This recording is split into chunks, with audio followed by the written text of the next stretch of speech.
Gardens are much like snakeskin, always shedding to make room for growth. This patch of dirt has been many things. This time I decided to till it so I could work some compost in. Next thing to go down was leaf litter, and on top of that, some mulch. Then baby plants were potted up. To make more room in the back, the plumbago was moved to this space. Sometimes you don't think things are going to regrow, but if you have faith, they will. But not always. The front is southwest facing, and in 9A, that sun is brutal in the evening. Once the grass was removed, there was now enough space for the first ever melon patch. These flowers look a lot like that of a squash. To make I Spy and counting games funner with the kids, I put metallic rocks around the yard. The vision for this gray outline was to have more pollinators visiting, so a space was created, keeping in mind that over time these things would bloom and fill in.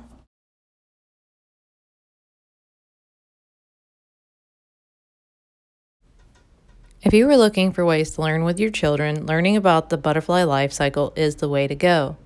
You can either order from Insect Lore, Nature's Good Guys, or purchase milkweed from your local nursery. Either of them is great.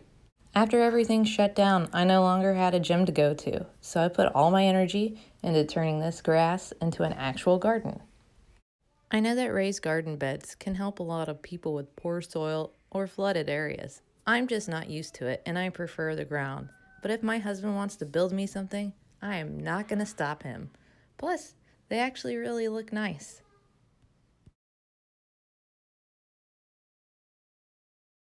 Since we eat a lot of bananas, I was going to give banana trees a try. And I remember growing up as a child, walking through blackberry patches and pulling the blackberries off. This is the blackberry patch along with rotating crops. It all comes down to spacing, and these plants needed to go. It's a Spanish bayonet and some kind of gigantic. They're both yucca. It was actually very hard to get them out, but I had a friend come over and help. Now the banana trees would have plenty of room to grow. It is difficult to keep up with the air potatoes that grow along the fence each year. It's not so easy removing grass. It's a process. If you have chickens, they like to eat it, and if you have compost, it's good to throw it in there. This next bit is all thanks to Jess from Roots and Refuge. She did extensive video on cattle panels, which I knew nothing about, and they are very great for garden trellises. It took a little bit of maneuvering, but my husband was a great teammate, and we got it home in the back of his truck and set it all up. I'm going to give my personal opinion here, and that is garden fabric is a waste of your money. It does nothing good for your soil, and if you just take the time to find a recycling bin at a restaurant, it's free. There was this photo of a whimsical pathway, so my son and I threw our hat in of trying cement with a little mold. It's not finished yet, pretty labor intensive, but looking good so far. A debatable topic is insecticides or natural carnivorous bugs. And my grandparents used insecticides, but we are in an urban area and are trying to keep them down to a minimum. The good thing about having friends with gardens is that you can gift each other plants.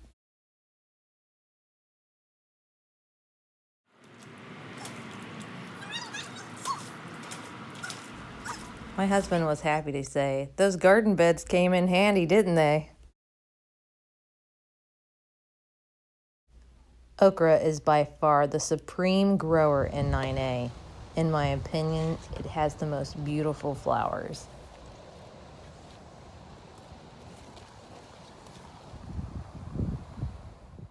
Here is pink angelonia, orange marigolds, yellow echinacea, blue barrage, trellised gourds,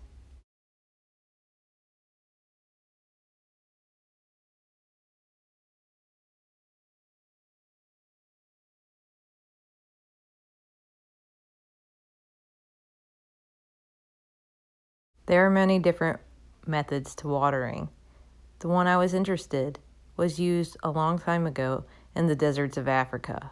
They used oyas, more of clay pots that would seep into the ground. I don't have that kind of money, so I used plastic milk jugs and poked holes in them and buried them. We'll see how the root structures look soon. The front yard has taken many years of earth bending to get more manageable. I mathematically plotted out by height and width of row how my medicinals would grow, but guess what? It didn't work. Boo-hoo, that's how gardening goes. There were many azaleas around the oak tree. Slowly each year I have removed them. This was the last bit that needed to go. The land needed to be scaped in a downward slope so water would stop pooling against the porch. And that was a year in 6 minutes.